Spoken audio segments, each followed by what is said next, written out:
Hi everyone, welcome back to the Gate of Heaven video diary, where we are continuing to prepare for our celebration of the 200th anniversary of the birth of the Bab, whose writings are the basis of my new album Gate of Heaven. And I'm really thrilled to tell you that this Saturday, March 16th, I'm going to release the next song from the album. It's a song called Wondrous Paradise, and it's about the effect of the Bab and his writings, his verses, on the people who met him.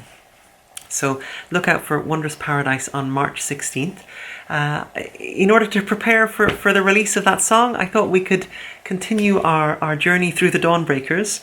And in this video, the story reaches a very, very critical point when the writings of the Bab begin to penetrate the upper echelons of Persian society. So the Bab is now living back home in Shiraz in a period of relative peace under the care of his wife and his mother and his uncle. But while the Bab is at home, his disciples, the letters of the living, are actively travelling all over Iran, spreading the Bab's message wherever they go, and really drumming up a huge amount of excitement. In fact, they really start to convulse the nation as they spread the writings of the Bab. And eventually, all this excitement reaches the ears of the king. And the king of Iran decides that the time has come for him to conduct an official royal investigation of the matter of the Bab. And so he commissions the most renowned, accomplished, erudite, universally respected scholar in all of Iran. This is a man called Sayyid Yahya, who becomes known as Vahid, which means peerless or unique. And so the king sends a servant to go and give these instructions to Vahid, and he tells his servant, "Tell him from us that inasmuch as we repose the utmost confidence in his integrity and admire his moral and intellectual standards and regard him as the most suitable among the divines of our realm, we expect him to proceed to Shiraz to inquire thoroughly into the episode of the Bab and to inform us of the results of his investigations." And so Vahid sets out from the capital and he makes his way to Shiraz. And during the course of his stay in Shiraz, he ends up having 3 interviews with the Bab, one interview leading to the next. But when he arrives in Shiraz, he meets with a friend of his called Azim, who is already familiar with the Bab. And Azim is aware of the purpose of Vahid's visit to Shiraz, and he simply says to him, he warns him, he says to him, "Be careful, just be careful."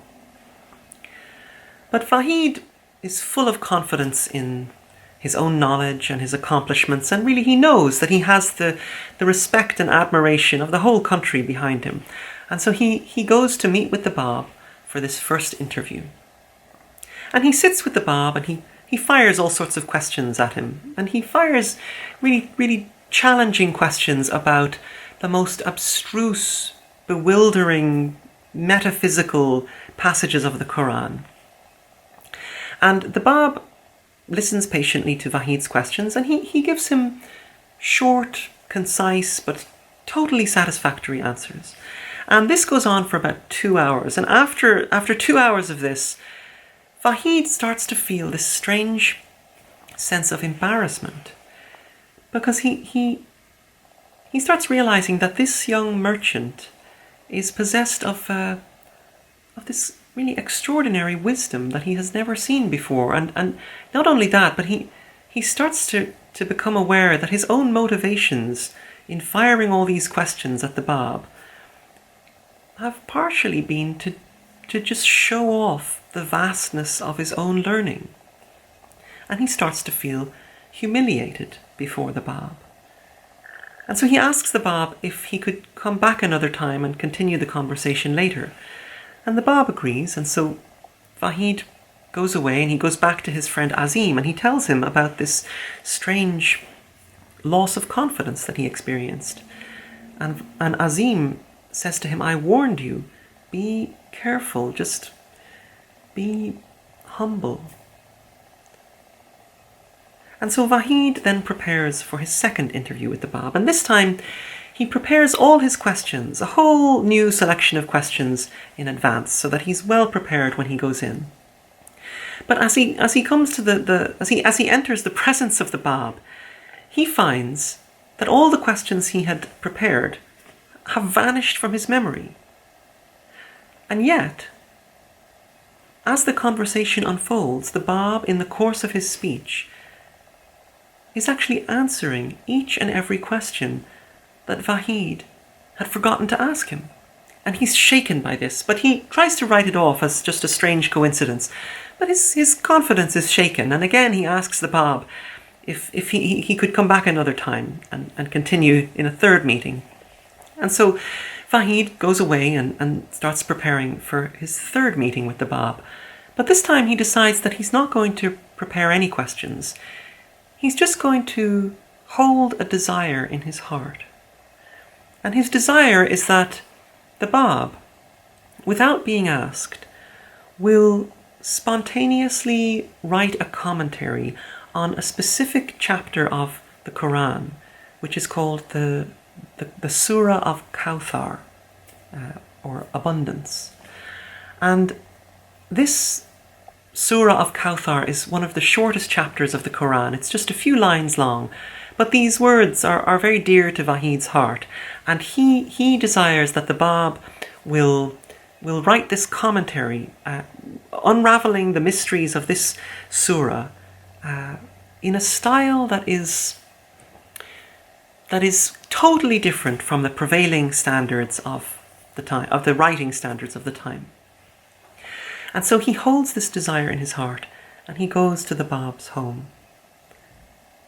But the moment Vahid enters the presence of the Bab, he finds himself consumed with this strange feeling of fear that takes over his whole body. His legs start to shake, his knees quiver, and he doesn't understand what's happening to him, because here he is, a man who has been in the presence of the king on numerous occasions and has never felt the slightest trace of timidity. Here he is in the presence of this humble 25-year-old merchant, and his legs are about to go from under him. And the Bab sees Vahid's distress, and he helps him to sit down, and he sits down beside him, and he takes Vahid's hand, and he says to him, "Seek from me whatever is your heart's desire. I will readily reveal it to you." And Vahid has left an account in the Dawnbreakers, an account in his own words about what happened next. He says, "I was speechless with wonder. Like a babe that can neither understand nor speak, I felt powerless to respond. He smiled as he gazed at me and said, 'Were I to reveal for you the commentary on the Surah of Kawthar, would you acknowledge that my words are born of the Spirit of God?' Tears flowed from my eyes as I heard him speak these words. He then started to reveal his commentary on the Surah of Kawthar. How am I to describe this scene of inexpressible majesty? Verses streamed from his pen with a rapidity that was truly astounding.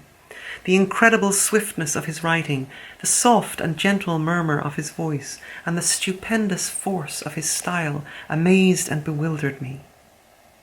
He did not pause until the entire commentary of the surah was completed. My heart leaped madly as I heard him pour out in accents of unutterable sweetness those treasures enshrined in that sublime commentary. I was so entranced by its beauty that 3 times over I was on the verge of fainting."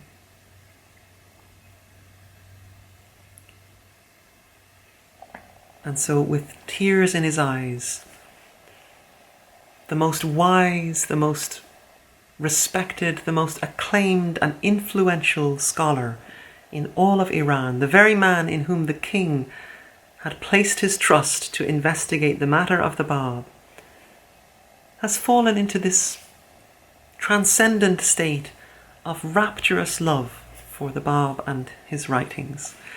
And Vahid becomes so wholeheartedly devoted to the Bab that eventually he gives his life for him. And so this experience of those people whose hearts were so moved by their meetings with the Bab and the effect of his words, this is the theme of Wondrous Paradise, the next song from Gate of Heaven, which is going to be posted this Saturday, March 16th, on the Gate of Heaven Facebook event page. And I really can't wait to share this song with you. It's one of my personal favourites from the album. And as usual, I would be so grateful if you would give this video a like or a heart and share it with your friends, subscribe to my YouTube channel. And if you feel like you would like to support my music and videos, you can become a patron at patreon.com/lukeslott. For those of you who are fasting, I wish you a very, very pleasant remainder of the fast. I hope you enjoy Wondrous Paradise this Saturday, and I will see you on the other side. Thanks for watching. Bye.